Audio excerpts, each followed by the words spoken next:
Right sir.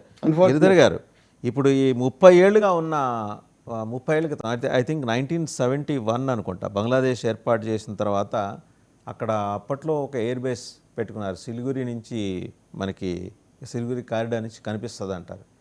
అక్కడ ఎందుకండి ఎందుకు అంత ఇంట్రెస్ట్ ఇప్పుడు దాన్ని అర్జెంటుగా ఒక లార్జ్ స్కేల్ ఎయిర్పోర్ట్, ఒక ఇంటర్నేషనల్ ఎయిర్పోర్ట్ లాగా చేసేయాలన్న ఆలోచన బంగ్లాదేశ్కి కలగటం వెనక గల కారణం ఏమై ఉంటుంది? దాంట్లో పెద్ద మనకు డౌట్ ఉండవలసిన అవసరం ఏం లేదు. చికెన్ స్నెక్ మీద కన్ను వేసింది చైనా. నేపాల్లో కూడా వాళ్ళు మదేశీ ప్రాంతం అంటే ఈ చికెన్ స్నెక్ దగ్గరగా ఉన్నటువంటి ప్రాంతం దాకా వాళ్ళ belt and road initiative project ఆధారంగా అక్కడ mount Everest, lower mount Everest నుంచి ఒక రోడ్ వేసి లాసా నుంచి కాఠ్మండు దాకా వేసి కాఠ్మండు నుంచి ఈ మదేశీ ప్రాంతానికి తీసుకొచ్చే ప్రయత్నం వాళ్ళు చేస్తున్నారు. అలాగే భూటాన్ తోటి వాళ్ళు చర్చలు చేసి డోక్లాం ప్రాంతం మాకు ఇచ్చేయండి అంటారు. డోక్లాం ప్రాంతం ఇస్తే గనక మిగతా దగ్గర వాళ్ళు కొన్ని క్లెయిమ్స్ ఉన్నాయి. చైనా కొన్ని ఏరియాస్ కబ్జా చేసుకుంది, తర్వాత కొన్ని ఏరియాస్ మీద వాళ్ళ క్లెయిమ్స్ ఉన్నాయి. అవన్నీ కూడా మీకు ఇచ్చేస్తాము, డోక్లాం మాకు ఇచ్చేయండి అని అడుగుతున్నారు. డోక్లాం ఎందుకు కావాలంటే డోక్లాం ఎలివేటెడ్ ప్లాటో, కొండ ప్రాంతం. అక్కడ కనుక వీళ్ళు తిష్ట వేసి అక్కడ గన్నులు పెట్టారంటే స్ట్రైట్ గా కింద సిలిగురి కారిడార్ ని టార్గెట్ చేయొచ్చు. అలాగే బంగ్లాదేశ్, ఉత్తర బంగ్లాదేశ్ లో దీన్ని యాక్టివేట్ చేస్తున్నారు. సో ఈ 3 ప్రాంతాల్లో కూడాను మనకు భూటాను, నేపాల్, బంగ్లాదేశ్ మూడిట్లోనూ కాపు కాసి ఈశాన్య రాష్ట్రాలను కట్ చేయాలి అని చైనా యొక్క సీరియస్ దీర్ఘకాలీనమైనటువంటి ప్లాన్. ఆల్రెడీ సోషల్ మీడియాలో వాళ్ళు చాలా నేరేటివ్స్ పంప్ చేస్తున్నారు. అక్కడ ఈశాన్య రాష్ట్రాల్లో ఉన్న వాళ్ళు ఎవరు హిందీ భాష మాట్లాడే వాళ్ళతో పెళ్లిళ్ళు చేసుకోరు, వీళ్ళు చైనాకు దగ్గరగా ఉన్నారు, దీన్ని లిటిల్ చైనా అంటారు అని చెప్పి కొత్త నేపథ్యం తీసుకొచ్చింది. సో వాళ్ళు కొత్త కొత్త టర్మినాలజీస్ తీసుకొని వీటి మీద వాళ్ళ కంట్రోల్ నిలబెట్టుకునే ప్రయత్నం వాళ్ళు చేస్తారు. సో అది చేస్తున్నారు. మణిపూర్ లో అల్లర్ల వెనకాల కంప్లీట్ గా చైనా హస్తం ఉందని మనకు తెలుస్తుంది. మనకు కుకీలకు వాళ్ళు ఆ అస్త్రాలన్నీ కూడా చైనా నుంచి సరఫరా అవుతాయి. మనకు యాక్చువల్గా కొండ ప్రాంతంలో చాలా తక్కువ మంది కుకీలు ఉండేవాళ్ళు. మియన్మార్ నుంచి వాళ్ళు ఇక్కడ సెటిల్ అయ్యి డ్రగ్స్ అని వాళ్ళు అక్కడ ట్రాఫిక్ చేస్తుంటే మన సైన్యం వెళ్ళి వాళ్ళ మీద ఆపరేషన్స్ చేస్తున్నప్పుడు ఈ మొత్తం కుకీలు, మెతీలు, గొడవలు ఇవన్నీ తర్వాత వచ్చినాయి. దాని వెనకాల సూత్రధారుడు మొత్తం అంతా చైనా అని మనకు తెలుస్తాం. అలాగే మిగతా రాష్ట్రాల్లో కూడా వాళ్ళు అన్నీ చేస్తారు. అరుణాచల్ ప్రదేశ్ ఆఫ్ కోర్స్ వాళ్ళు రికగ్నైజ్ కూడా చేయరు. అరుణాచల్ ప్రదేశ్ సదర్న్ టిబెట్ అని అంటారు వాళ్ళు, అది మాదే అంటారు వాళ్ళు. సో అటువంటిదే మిగతా రాష్ట్రాలు కూడా ఇవన్నీ చైనాకు దగ్గరగా ఉన్నాయి, భారతదేశానికి దగ్గరగా లేవు అన్నట్టు ఒక నేరేటివ్ తీసుకొచ్చే ప్రయత్నం చేస్తున్నారు. లాంగ్ టర్మ్ లో వాళ్ళకి ఆలోచనలు ఉన్నాయి. మావో జెడాంగ్ చెప్పినటువంటిది పామ్ అండ్ 5 ఫింగర్స్ అని ఒక సూత్రం చెప్పాడు. పామ్ అంటే టిబెట్, టిబెట్ 5 వేళ్లు ఏమంటే కనుక 1 లదాఖ్, 2 నేపాల్, 3 సిక్కిం, 4 భూటాన్, 5 అరుణాచల్ ప్రదేశ్. ఈ 5ని 2049 వచ్చేసరికి అంటే చైనీస్ కమ్యూనిస్ట్ పార్టీ చైనాని హస్తగతం చేసుకున్న 100 సంవత్సరాలు నిండేసరికి ఈ 5 ప్రాంతాలు మాతృభూమి అయిన చైనాలో కలవాలి అన్నటువంటి ఒక ఆయన టార్గెట్ ఇచ్చారు. అందుకని ఈ 5 ప్రాంతాల మీద కన్నేసి ఉన్నారు. ప్లస్ ఈ ఈశాన్య రాష్ట్రాలని మావే అని చెప్పి దానికి ఎక్స్టెన్షన్ షీ జిన్పింగ్ తీసుకొచ్చారు. సో కాబట్టి ఈ వాళ్ళ చైనీస్ ప్రాజెక్ట్స్ మనకు చాలా స్పష్టంగా అర్థమవుతోంది. దాని దిశగానే వాళ్ళు ఈ పవర్ కలుపుతున్నారు. ప్లస్ ఇందాక మీరు ఫాక్స్కాన్ గురించి చెప్పారు. ప్రాబ్లం ఏంటంటే అక్కడ వాళ్ళ జయాన్ కానీ, మైక్రోమాక్స్ కానీ, వైవో కానీ, లేదా వాళ్ళ OnePlus కానీ, ఇటువంటి వాళ్ళ మొబైల్స్ ఏవైతే ఉన్నాయో చైనా బ్రాండ్ ఉన్నటువంటి చైనా మ్యానుఫ్యాక్చరింగ్ మొబైల్స్ కానీ, టెక్నాలజీ మన దేశంలో ఏవైతే ఉన్నాయో వాటికి ఇంకా ఫ్యాక్టరీస్ పెట్టాలి, అక్కడ చైనీస్ ఇంజనీర్స్ రావాలి అని భారతదేశాన్ని కోరుతోంది. కానీ ఫాక్స్కాన్కి వచ్చేసరికి మాత్రం వీళ్ళందరినీ విత్డ్రా చేస్తుంది. అదేదో వాళ్ళ శాలరీ డిఫరెన్షియేషన్కి సంబంధమే లేదు అసలు.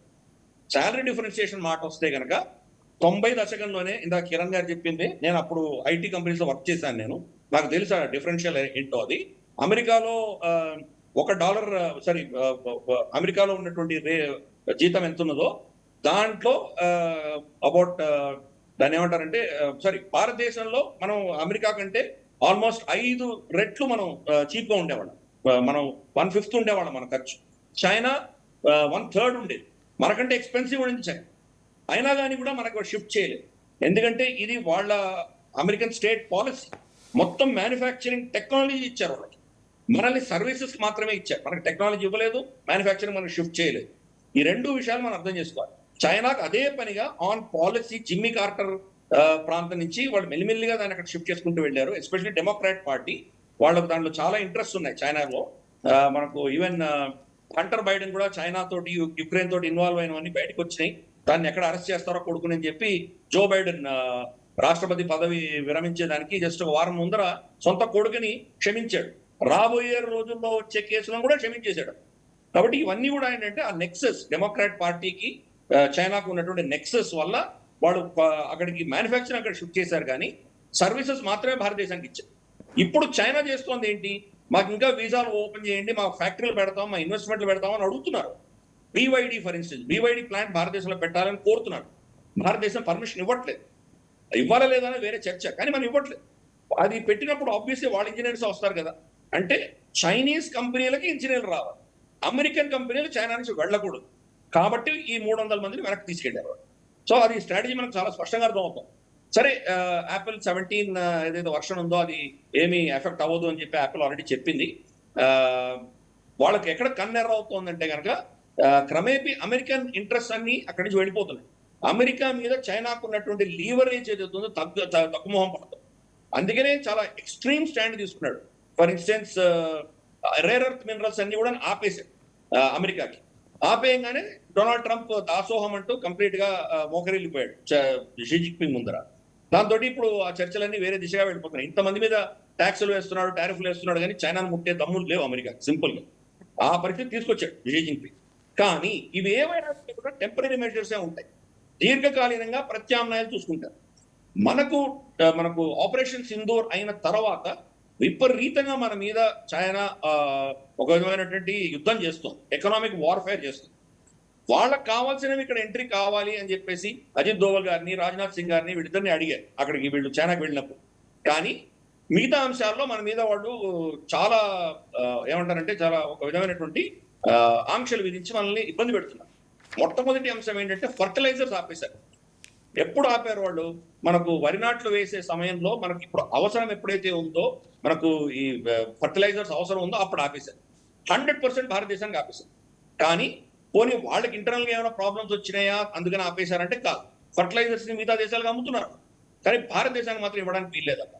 2, మన EV industry, electric vehicle industry ఏదైతే ఉందో దానికి కావాల్సినటువంటి మ్యాగ్నెట్స్, ఎస్పెషలీ బంగారంతో ఉన్నటువంటి కొన్ని మెటల్స్ ఉన్నాయి, బంగారం కూడా కలిసి ఉంటుంది దాంట్లో, దానికి సంబంధించిన బ్యాటరీస్ అన్ని కూడా వాళ్ళు ఆపేశారు. వాళ్ళు చెప్పిన సాక్ ఏంటంటే ఇది మీరు మా దగ్గర కొనుక్కొని మీరు అమెరికాకి అమ్ముతారు కాబట్టి మీరు సర్టిఫికేట్ చేస్తేనే మీరు కొనుక్కోవాలి అని చెప్పి ఆపేశారు. దాంతో ఈరోజు మన ఈవీ ఇండస్ట్రీ అంతా కూడాను చాలా క్లిష్ట పరిస్థితిలో ఉంది. ఇంకొక 2-3 వారాల తర్వాత మనకి సప్లై రాలేదంటే బహుశా వీళ్ళందరూ కూడాను దాని ఫ్యాక్టరీలు షట్ డౌన్ చేసుకునేటువంటి పరిస్థితి ఈరోజు ఉన్నది. ఎందుకంటే రమారమి 80-90% సప్లైస్ చైనా నుంచే వస్తాయి. అందుకనే మోదీ గారు ఈ 5 దేశాల పర్యటనలో కూడా కీలకమైన చర్చ మినరల్స్ గురించే చర్చించారు. ఎస్పెషలీ రేర్ ఎర్త్ మినరల్స్ కావచ్చు, ఇటువంటి వాటి మీద చర్చ జరిగింది. అర్జెంటీనాలో రేర్ ఎర్త్ మినరల్స్ ఉన్నాయి, నమీబియాలో ఉన్నాయి, మనకు ఘానాలో ఉన్నాయి. అందుకని ఈ దేశాలకు వెళ్ళారు. కాబట్టి ఇది అఫ్ కోర్స్ ఇది లాంగ్ టర్మ్ ప్రాజెక్ట్, ఇది ఇప్పటిలో అయ్యేటువంటిది కాదు.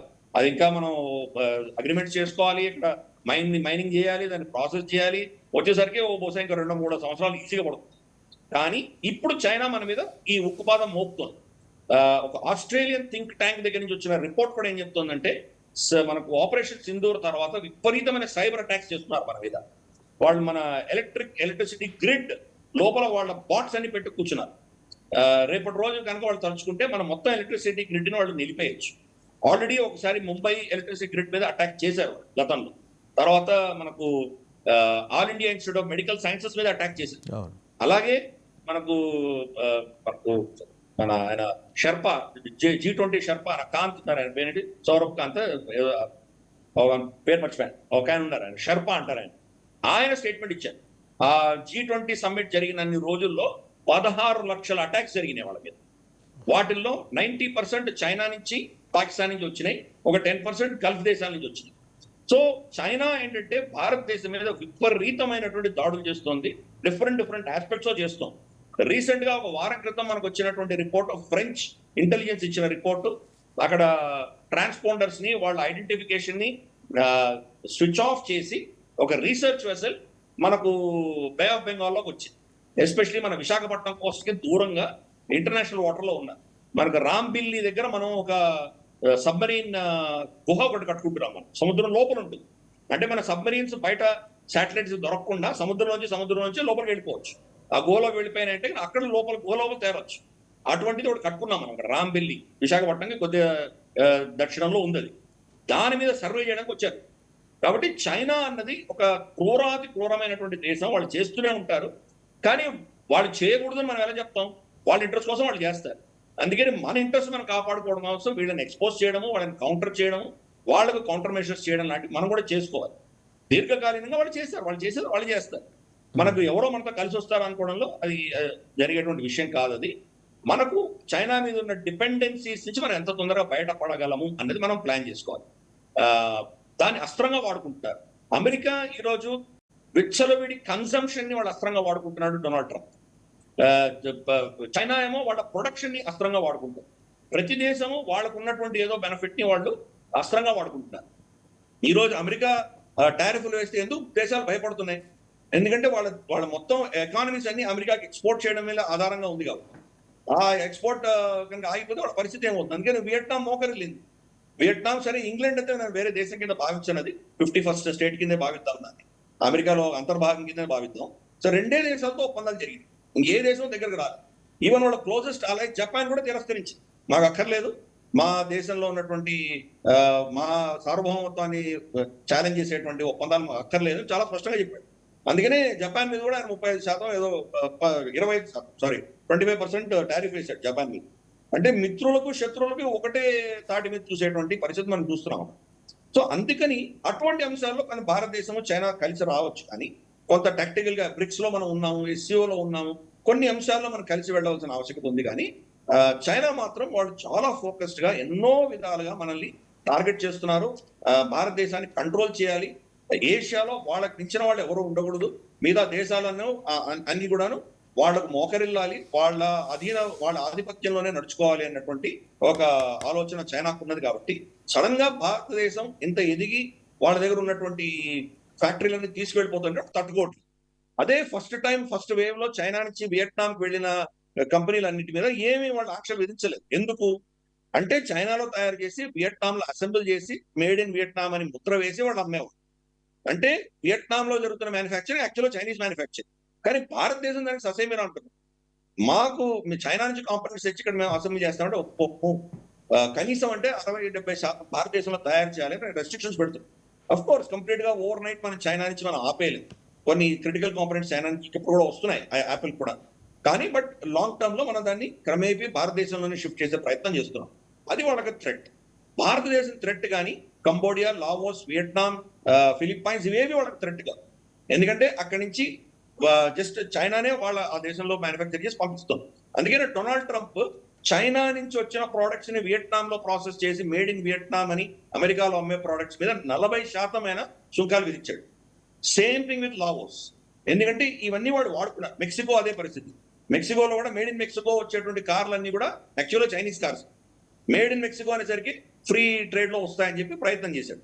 సో చైనా ఎన్నో విధాలుగా యుద్ధం చేస్తున్నారు. ట్రేడ్ యుద్ధం కావచ్చు, ట్యాక్స్ యుద్ధం కావచ్చు, లీగల్ గా కావచ్చు, సైకలాజికల్ అటాక్స్ కావచ్చు, మన ఇక్కడ ఉన్నటువంటి పొలిటికల్ పార్టీస్ కొనుక్కోవడం కావచ్చు, లేదా ఇక్కడ ఉన్నటువంటి వేర్పాటువాదులకు ఫండింగ్ ఇవ్వడం కావచ్చు, సైబర్ అటాక్స్ కావచ్చు. మనకు క్రిటికల్ ఎప్పుడు అవసరం మన దగ్గర ఏ పొలిటికల్ పార్టీలని చైనా కొనేసింది సార్? సరే, కాంగ్రెస్ పార్టీకి అయితే మనకు తెలిసిన విషయమే. వాళ్ళకి ఎంఓయూ ఉంది కాబట్టి స్పష్టంగా మనకు అర్థమవుతుంది. రాహుల్ గాంధీ చెప్పే ప్రతి స్టేట్మెంట్ కూడా మనకు చైనా కొత్త స్టేట్స్ మనకు అర్థమవుతున్నాయి. అలాగే మనకు the Hindu news paper Chennai నుంచి వచ్చేది, వాళ్ళు full page front page advertisement కింద చిన్న అక్షరాల్లో అడ్వర్టైజ్మెంట్ రాశారు. కానీ మొత్తం చైనా కొత్త పలుకుతూ వాళ్ళు రాశారు. గతంలో కూడా రఫాల్ కి సంబంధించి అక్కడ మన మనోహర్ పరిగారి గారు ఇచ్చినటువంటి నోటింగ్ ని కట్ చేసి ఒక ఏకపక్షంగా నేరేటివ్ తీసుకొచ్చే ప్రయత్నం చేశారు. సో మనకు తెలుసు ద్రావిడియన్ పార్టీస్ ఎలా ఇన్వాల్వ్ అయి ఉన్నాయో. సో ఇటువంటి చాలా పార్టీస్ ఉన్నాయి, వాళ్ళకి అందరికీ ఫండింగ్ వెళ్తుంది. అందుకనే వాళ్ళు మన సైన్యాన్ని, మన దేశానికి కించపరుస్తారు. వాళ్ళకి మోదీ గారు అంటే వాళ్ళకి హేట్రెడ్ ఉండొచ్చుగా, కానీ దేశం పట్ల హేట్రెడ్ అన్నది మనం చూస్తున్నాం. ఈ పార్టీలో అంతా కూడా అది నేరేటివ్ అంతా వాళ్ళు రన్ చేస్తున్నారు. ఈవెన్ కాంగ్రెస్ లో కూడా చాలా మంది దిగ్గజ నేతలు, చాలా సీనియర్ నేతలు ఈ చైనీస్ ల్యాండ్ తీసుకోవట్లేదు. ఒక్క రాహుల్ గాంధీ కొట్టేరి మాత్రమే ప్రో చైనా స్టాండ్ లో ఉంటున్నారు కానీ మిగతా ఎవరు చేయట్లేదు. సల్మాన్ ఖుర్షీద్ వాళ్ళ విదేశాంగ మంత్రి ఉన్నాడు కదా యూపీఏ హయాంలో, ఆయన ఇటువంటి స్టాండ్ ఏం తీసుకోలేదే. మన్మోహన్ సింగ్ తీసుకోలేదే, ప్రధానమంత్రిగా ఉన్నటువంటి వ్యక్తి ఎప్పుడు ఆ స్టాండ్ తీసుకోలేదే. ఏకే యాంటనీ అటువంటి యాంటీ చైనా స్టాండ్ ఎప్పుడు తీసుకోలేదే. కానీ ఇప్పుడు ఉన్నటువంటి రాహుల్ గాంధీ పక్కన ఉన్నటువంటి కొంతమంది శక్తులందరూ కూడాను కంప్లీట్ గా ప్రో చైనా స్టాండ్ తీసుకోవడం మనం చూస్తున్నాం. సో వీళ్ళకి ఎక్కడి నుంచి ఫండింగ్ వస్తుంది, వీళ్ళకి ఎక్కడి నుంచి సపోర్ట్ వస్తుంది తెలుసు. చైనా చాలా దేశాలు ఇంటర్ఫియర్ అవుతుంది. ఆఫ్టర్ అమెరికన్ ఎలక్షన్ లోనే ఇంటర్ఫియర్ అవుతుండగలిగింది, భారతదేశంలో ఎలక్షన్ ఇంటర్ఫియర్ అవ్వాలంటే మనం నవ్వాల్సింది. రైట్. కెనడాలో ఇంటర్ఫియర్